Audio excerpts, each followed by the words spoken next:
Greetings, I see some of my old friends, and I'm looking forward to meeting a lot of new friends today.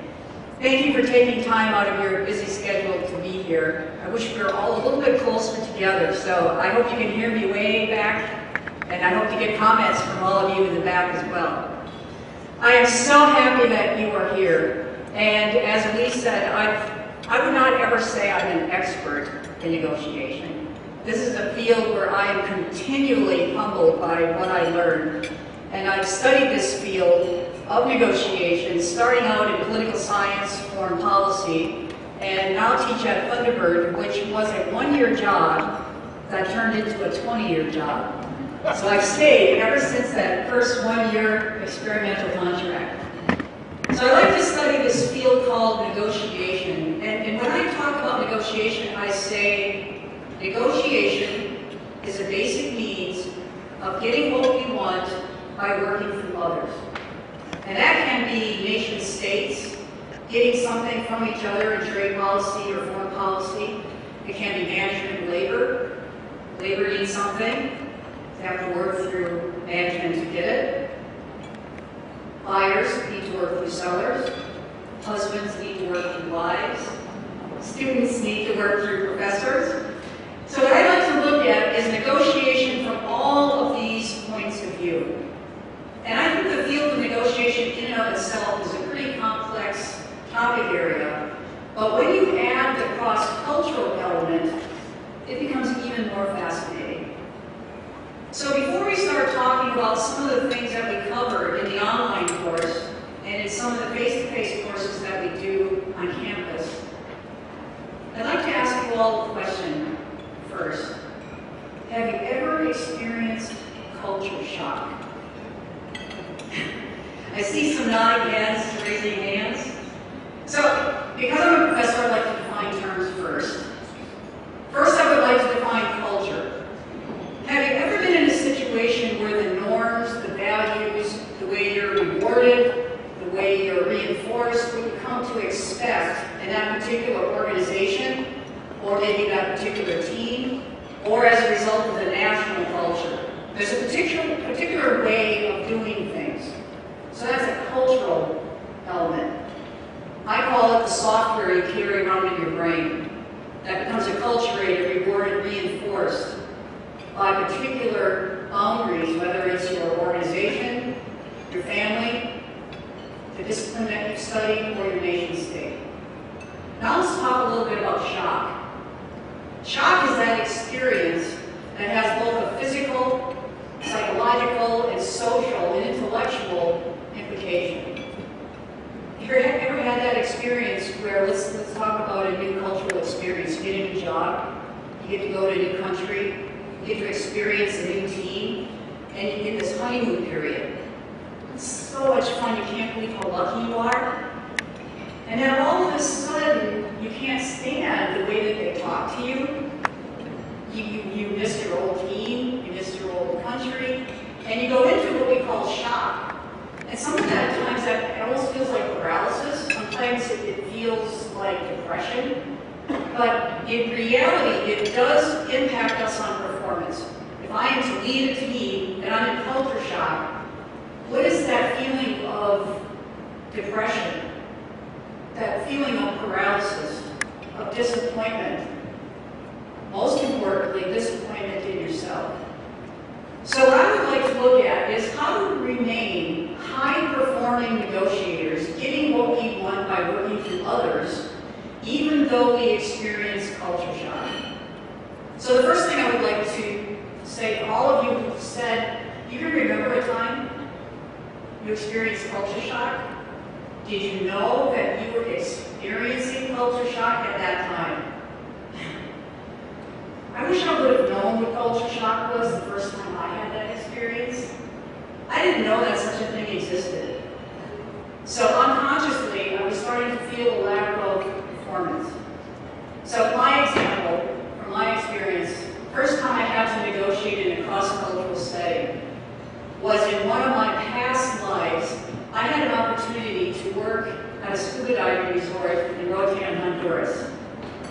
I know that some of you are familiar with scuba diving, and Navy diving in Honduras. But there again, I felt like I was in a honeymoon period. I had an opportunity to actually work in a scuba diving resort in the Caribbean. And after the honeymoon, I started to feel really depressed. And I didn't understand what mañana meant. I had learned Spanish, and I thought mañana meant tomorrow, literally, but it did not mean literally tomorrow. So I remember going through feeling, I had more headaches, I had more stomach aches. It was hard for me to lead my teams in the housekeeping and in the office, to give instructions, to stay optimistic, not to be so pessimistic with them and judgmental. So I had to learn to overcome that culture shock. And what I learned through that whole experience now has helped me to understand why it is so important to understand what's underneath the iceberg. That is, when I watch certain behaviors, if I'm negotiating with a shrimp fisherman, for example, we need to get shrimp all the time to the resort for our guests, and I observed his behavior, and he said, yes, mañana. And then I observed his behavior that tomorrow came and he never delivered the shrimp. I then, underneath the iceberg, started to think about him, and I had some emotional responses to him and about me. So what I became really fascinated in while I was in this experience of culture shock, that I wanted to understand a little bit more, how do people stay high performing in management situations? And at that period of time, when Central American civil wars were taking place in Central America, I also had a chance to work with CIA officials, military officials, a lot of UN and international organizations, government officials who were working in the Central American Civil War, and would come to the resort in R&R. And I became very interested in how could they continue to stay high performing, be sure of their leadership capacity, when in fact there was a lot of turmoil going on, and I didn't understand what was going on. So I took those two experiences of culture shock, and I didn't understand how power was working in the Caribbean, and I went to graduate school. And I studied political science, which is the study of power. What I learned through this process was that usually, I had a foreign policy professor who told us, when you watch behaviors, and the more you understand the different behaviors that different cultures use, the less you are going to like them. You're going to not enjoy your experiences with them, and you're going to think that they are not very talented, not very smart. Therefore, we need to be much more coercive. It's functional and rational in negotiation when we feel that these others do not behave in the way that we think they should. We therefore negotiate with them in a very self-protective, very self-promoting, and it's very functional and rational to use every manipulation strategy that we possibly could think of. It's a very airtight negotiation philosophy. It's functional and rational to protect ourselves in a negotiation and to use and to learn all the tricks. There are certain tricks, psychological tricks, that can be used all across the world to help us get what we want by getting people to do something they necessarily would not do. So much of my studies of power and negotiation in political science were around this concept of what Elise said is coercive power. Then we studied how that coercive power doesn't always get us what we want in negotiation. And through that whole process, I learned about political psychology. And now, today, I am very interested in cultural neurology. The most powerful element that we can understand in negotiation today, how do I get what I want by working with others who have very different behavioral, emotional, and intellectual ways of seeing the world. This is what I found, is what I call today the power of understanding. how can I manage a negotiation today with more impact by, first of all, understanding what my emotional triggers are? How do I think about others? How do I judge others who behave very differently than me? And how do I get what I want by working through them, by understanding myself and understanding them? So this is what has opened up a whole new world for me in terms of looking at what are some of the practices, what are some of the strategies that we can use to get what we want by working through others who have a very different concept of negotiation or winning or fairness. So today, this is the world that I live in. How do I build cultural intelligence? How do I encourage others to build their cultural intelligence when it comes to global negotiation or cross-cultural negotiation? So first of all, there's particular knowledge that you all have learned in terms of what is the particular kind of business savvy, cultural savvy. What kind of cultural due diligence do we have to do if we're going into a particular negotiation? Then, how do I become more mindful of my own emotional responses in the way that I judge others and my ultimate coercive, manipulative behavior? And then, how do I behave differently? So a lot of what we do in the coursework around negotiation to complement what you already know a lot in terms of negotiation, you've done this a lot in your life already. You already have negotiated hundreds of interactions in order to just sit today in this chair.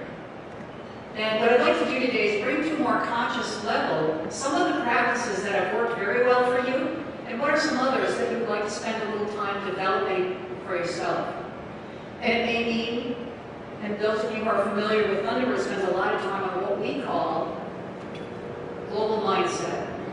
How do I build my intellectual capacity or capability, intellectual knowledge, strategic facts about a negotiation situation? Emotionally, how do I think about I'll come back to that in one second. The mindfulness practices, how curious am I? How cosmopolitan do I think about the world? How much do I feel comfortable being uncomfortable? Or psychological capital that increases your capability as a negotiator. And lastly, social capital. How do I behave in a way that I can build networks and relationships that will provide information, agree with me, give me resources, and comply with any of my suggestions in a negotiation? So today we spend a lot more time not only on the academic, strategic framework for a negotiation, but we spend considerable amount of time on the psychological capital or mindfulness principles, and also in terms of behavioral skills. How do I behave? How do I plan to behave in a particular negotiation situation? I could talk to you for hours about each of these topic areas. What I think is really fascinating about today, 21st century, with mass globalization, turbulence in every part of our lives, a lot of volatility, a lot of uncertainty, a lot of complexity, and how do we actually maintain our performance and increase our capability to get what we want in a very volatile, uncertain world? I find that we've moved beyond pure intellectual capital. We are in an age where mindfulness skills and behavioral skills are absolutely critical for top-performing negotiators. I've had a great opportunity. I feel so lucky to have had the position that I've had to work with people from all over the world. And there's one pre-test. I don't know if some of you who were my former students remember some of the pre-tests we had done, and then I do some post-tests, but I've gathered these over the years. This is one common theme that comes through in our pre-test in a negotiation class. We basically start looking at, do you see yourself as trusting and cooperative? And do you see others as trusting and cooperative? 95% of the time, let me see a show of hands. How many of you think, most people think they are trusting and cooperative? Yes, trusting and cooperative. Okay, hands down. How many of you think that they also, 95% of the participants in the pretest often say others are not cooperative? Show of hands, I believe. Generally how you see others. Well, that's generally the result that I get. Across cultures, across industries, across generations, from the very young students to the very experienced, will say, I'm trusting and cooperative, but I know that others are not. So even before the negotiation begins, something happens in the psychology. What would you predict is the kind of behavior that comes from, I am trusting and cooperative, but in general others are not? What kind of strategy usually comes out of that? Highly defensive. Before we've even begun, we move to a very defensive strategy. Now there are a couple cases where I have some variance, a real deviation from that norm. And that is when I work with Korean domestic, because this has been my experience with the Korean domestic organizations that don't do much work globally yet, are planning to, and their executives have not worked with anybody other than within their own organization. Where do you think that their scores end up? I am trusting and cooperative, very high. Others are trusting and cooperative, very high. They were astonished to find out that anybody would ever think that the others would not be trusting and cooperative. From their own acculturation, from their own experience, they generally believed that others are always thinking, I will never take advantage of another. So they're moving into the global space and they're starting to look at, maybe that's not necessarily true, that everybody is trusting and cooperative. So I find this very interesting that across cultures, we generally tend to move to protect ourselves. So a lot of what we're looking at in the work is, how can I become more mindful that others may also be trusting and cooperative, but it's their behavior at the top of the iceberg that doesn't look very trusting. So, for example, I had to learn to style switch in many different cultural and corporate settings. One of the most interesting recently has been to work in Saudi Arabia. And I'm usually one of the only faculty member at the time that is female. And the observable behavior is that men will not shake my hand, and that I need to wear the abaya and my head is covered with the scarf. Because I've had a lot of experience, I know that that is not an offensive strategy for me to do when I'm there. But I had to really think about that on an emotional and on a cognitive level, that I would need to feel uncomfortable. I would feel comfortable being uncomfortable wearing an abaya and not shaking hands with any of the men in the course. Unless they weren't very conservative, then they would shake my hand. But by practicing and preparing myself for that particular observable behavior, I was able to manage my emotions and the way that I thought about the situation, and I was able to maintain, I would say, kind of a stability or a grounding for myself to understand that this is just the way that we interact with each other in this situation. And by style matching or style switching to that cultural norm, I have made the most amazing friends, have a lot of contacts for future work, working with Islamic Development Bank and working with a large chemical company in Saudi Arabia, based on not only the strategic elements we bring, but also some of the behavioral and emotional switches that I've had to make in that particular cultural setting. So this is what I think is fascinating, is how much work we have to put into the way we feel and the way that we think about others who behave quite differently than we do. So this is why I wish I would have known. I did a little knowledge gathering before I went to Honduras. I knew that things were a little fluid in Honduras. I didn't really know how mindful I would have to be on my emotional triggers in that environment. Intellectually, I knew that, but psychologically, emotionally, it feels very different when you're in this fluid time situation. And then I didn't know that I would have to behave quite differently. I come from a very Germanic, northern Wisconsin environment, and fixed time, deadlines are of value. If I say I'm going to come to your house on time, I will come to your house on time. That's how you trust me and respect me, and vice versa. I went into a culture that is extremely fluid time. That time does not have the same value. That it's actually much more important to respect the relationship, not so much the deadline or the time frame. But things will get done, and they always did. My Nana did eventually arrive.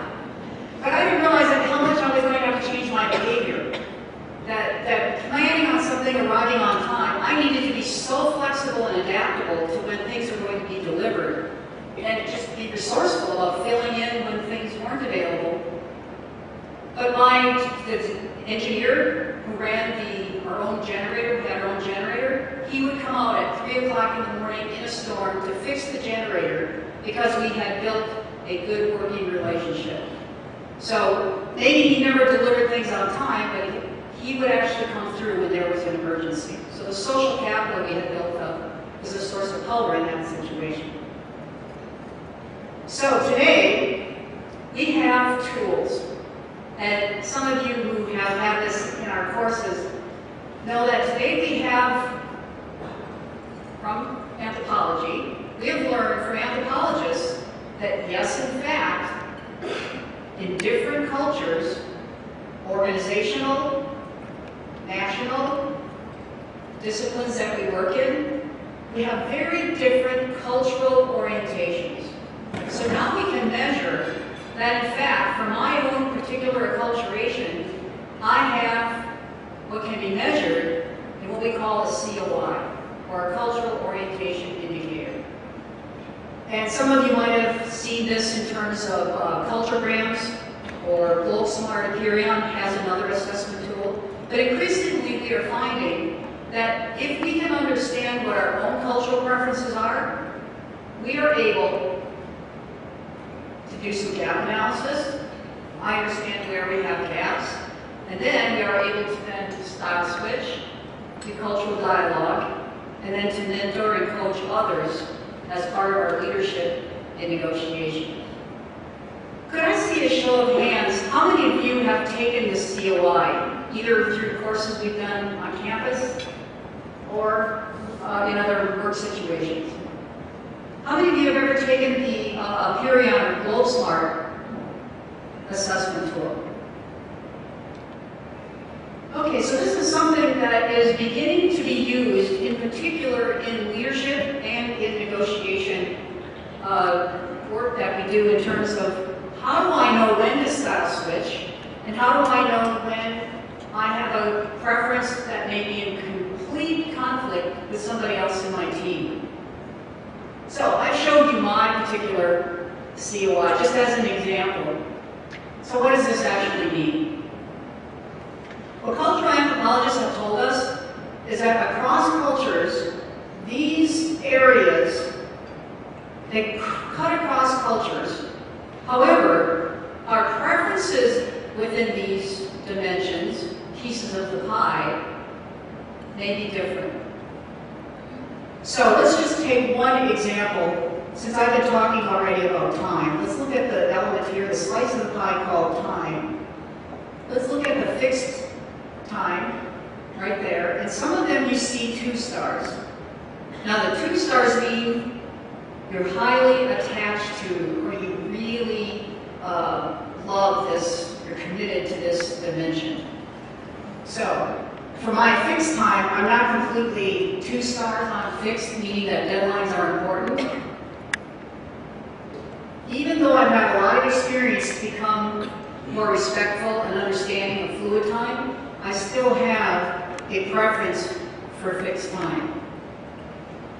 So what we would do is actually work with you to determine from your own cultural perspective, from your own acculturation, you've been rewarded and it's been expected and reinforced that you are a very fixed time preference person. Some of you may have had the opposite. If you actually look at how you've been rewarded over time, you may have a fluid time preference. Once you understand what your preference is, what if you're going into a culture that requires you to become more fluid time? How do you style switch? That sounds great in practice or in theory, but to actually think about how I would become less fixed time and more fluid time will impact my behavior, the way I think, and the way that I feel. And just going back again to my example on fixed time, I practiced, actually have come to really like fluid time. I understand the value of it, and I can enjoy that element. But recently, when I was in the UAE, I was asked to be on a radio show, and a Lebanese friend said he would pick me up to take me to the radio show. We were in Dubai. So he came to the hotel to pick me up, and the first thing he said, let's just have some coffee. So I just thought, well, I don't know if that's a good idea or not, but that's what he wanted to do, so we just had some coffee and took our time. Then we got in the car and he started driving and he was talking and he was very expressive in his hand motions and he got lost on the way to the studio.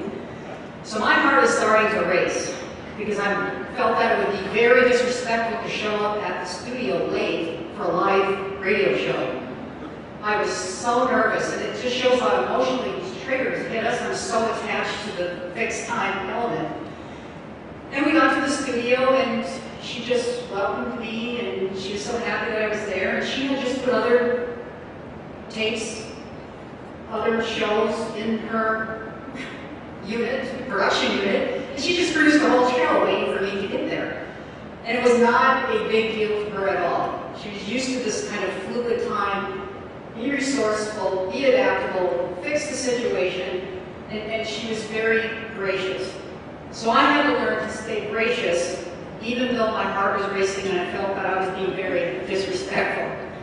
So it shows how we can practice these things, but it's very hard to think about how would I style switch, what happens to what's underneath the iceberg makes it very difficult for me to be able to style switch.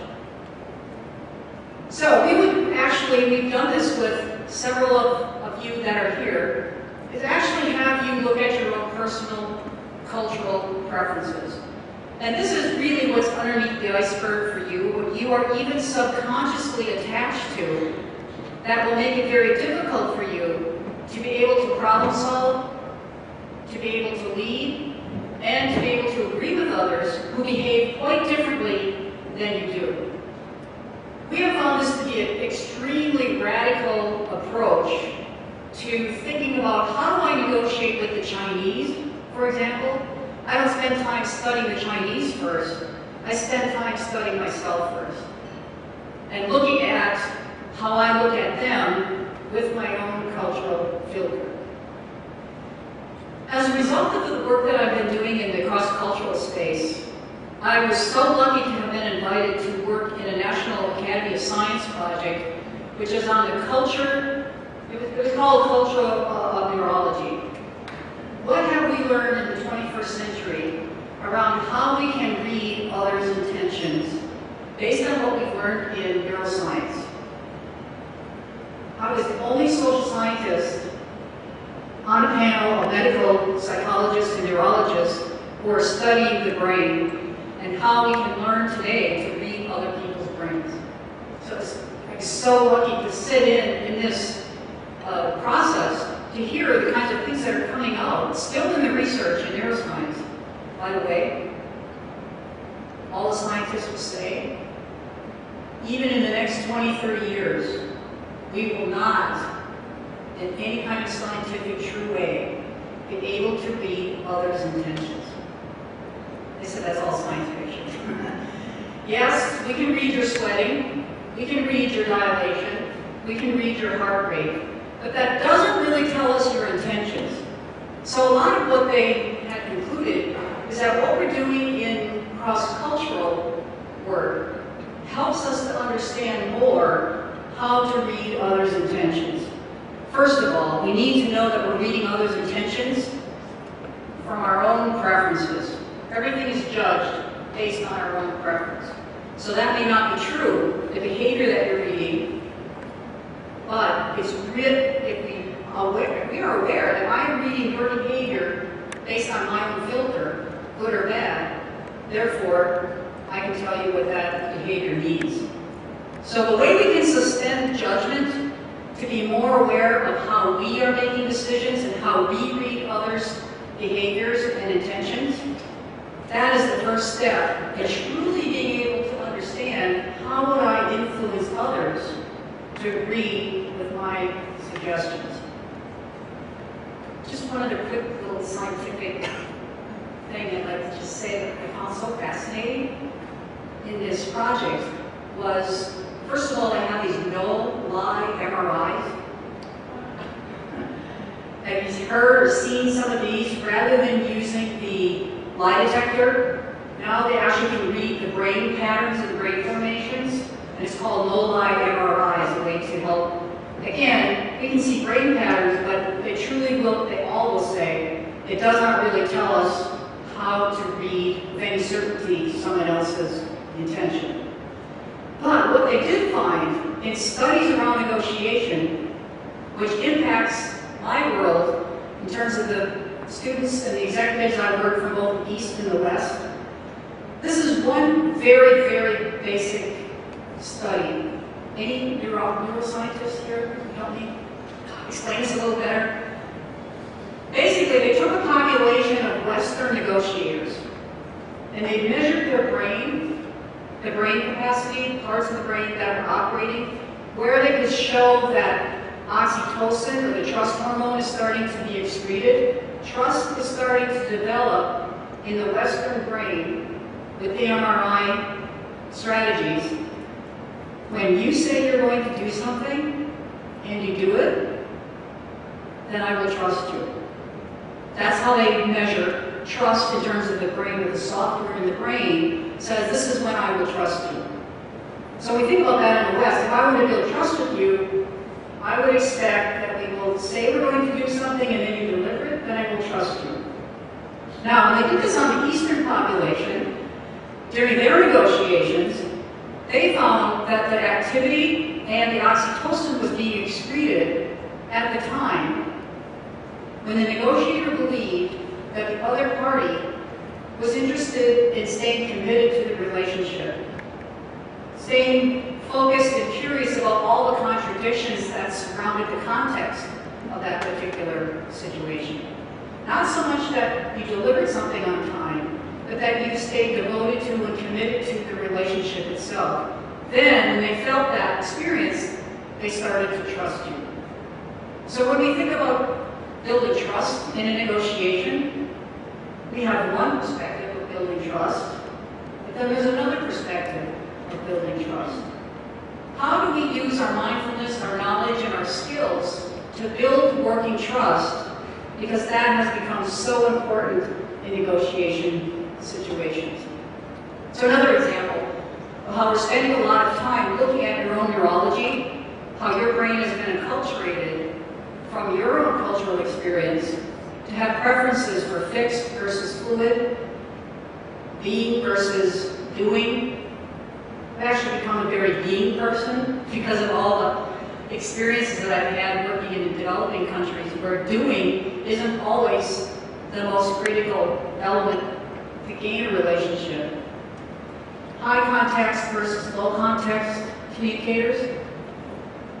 Those of you who are low context communicators would say, Richard, go open that door. A low context communicator would say, Richard, are you cold? Should we open that door? Indirect communicators ask more questions. Now, how can that create some conflict underneath the iceberg of a direct versus an indirect speaker? Direct negotiators often say, they're so manipulative. All they do is ask questions. Just get to the point. What are you trying to say? But why does somebody become acculturated and tend to prefer indirect communication? Many would say it's a way of saving face. That it's too rude to tell Richard to open the door. Let's ask him a question first, and then he will open the door. So right there can be some conflicts in a negotiation team or in a leadership position that you are a very fixed, two-star, very direct communicator, and your employee is very indirect. You start to judge that this person is not very capable because they never will tell you straight out what the truth is. And that may be in combination with what we call the high context versus low context communicator. The low context communicator would expect what I say is what I mean, and what you say is what you mean. A very high context communicator is going to be reading the nonverbals and will expect you to read the nonverbals. I will never tell you no, but you should be able to tell by what I'm not saying or how I'm behaving. I really do mean no. And you see how that can build conflict between different team members or leaders in a particular negotiation situation. So I would love to explore something like this, and it's a very personal endeavor. This is something you personally have developed from your own acculturation, and neither right nor wrong, but if you are increasingly finding yourselves in a culture shock situation, it may not be your performance, it may not be your talent, it may be that on a subconscious level you're starting to feel what we call social dissonance with the other, because I'm very fixed time and they're very fluid time. Neither right nor wrong, but then how do I style switch? How do I mentor the other? And then how do I coach others so we can get what we need to get done? Now, another thing that we do is do country scope profiles. And as we know, when we do an aggregate of any population, we never know for sure if there's one person who actually has this particular preference. But we use a lot of these country scopes, which are currently under investigation at all times in current business environment. What are the tendencies in certain environments for time, for communication, for power and equity? So here you can see the US. The typical, traditional tendencies in the US around each of these dimensions for US business culture today finds itself very doing, very single focused, focused on the task, very fixed time, very focused on the present. So if we did the country scope for China, for example, we would find heavy reliance on the past, much more fluid time, much more multi-focus. So right there you can see where there are going to be some cultural gaps in terms of how we're going to do business in that particular setting. US is very low context, very direct, very instrumental, meaning not very expressive, and very informal, and requiring equality, not on hierarchy. So that's another thing that we would do. But I guess I would wrap this all up in the sense to say that what we are finding in the learning technologies around negotiation is moving from tactics, strategies of coercion, to looking at what are the strategies, tactics, and behaviors, what I call is the power of understanding.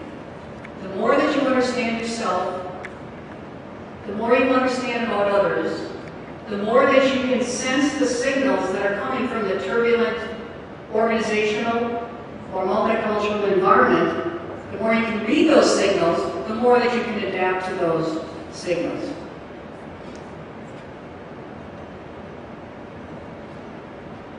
So often what I find, as I said when I went back to that first study, we have a choice when we begin a negotiation strategy.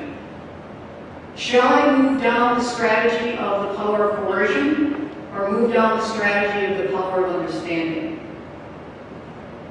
And when would you select whether coercion versus understanding, problem solving, mutual gains should be your strategy? So I have a situation, any of us can think of a situation you are in. Let's use this as the standard. Think of a negotiation where you need something and you're working for somebody else to get it. You have the choice to use the coercive strategy, manipulation, the means justify the ends. You have a choice to use that strategy, or to develop the power of understanding regarding yourself and regarding the other, reading the signals and doing a lot of style switching, adaptation to that process. Which strategy should you use, and then what tactics will fit within that strategy? So let me give you one rule of thumb. Think of the case you're involved in.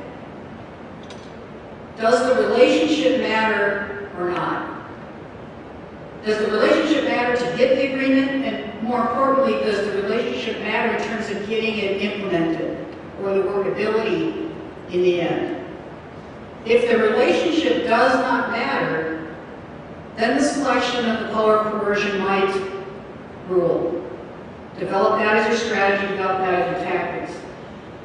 If the relationship does matter, then what are the steps you need to take to develop the understanding of yourself and the other before you start to negotiate with them?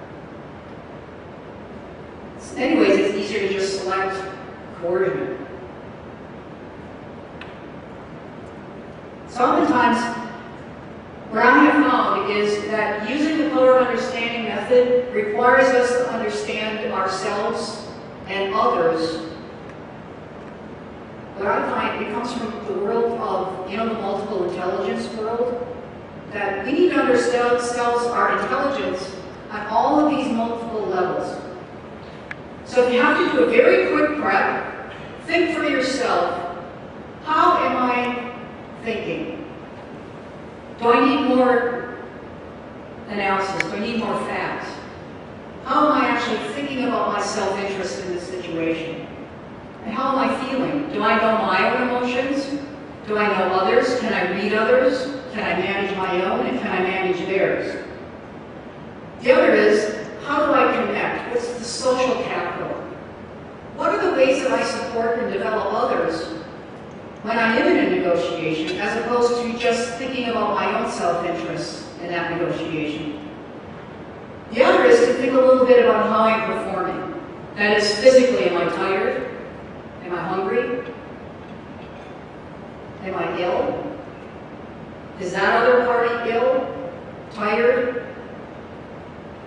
We often find that there's so many physical elements that impact us and highly stressful, and especially where you're challenged emotionally and intellectually, we tend to forget how much we have to sleep and eat right and exercise and basically keep our brains capable of taking in new information. And then last is to think about our spiritual principles. This negotiation represents something bigger than myself. How is this part of my larger sense of purpose for my life in general? And then to think about that for others. How am I thinking? How am I feeling? How am I behaving? How am I performing physically? And what do I believe in? For myself, and then to remember that the other also has these emotional, social, intellectual, and spiritual needs as well. So this is what I think we've come to have to learn how to do, is to become clairvoyant.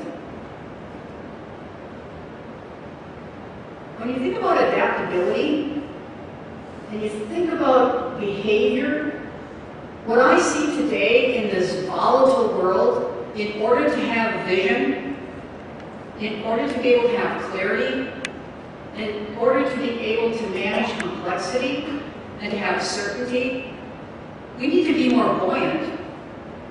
We are in a whitewater period of time. I think most of us, as we are gaining in our experience and gaining in responsibility, we live in a whitewater world. And what I find is the way that you construct your buoy, in terms of the way you think and feel and behave, that you can actually upright yourself no matter what hits you. And I think our values become challenged, our identity becomes challenged even more than ever before.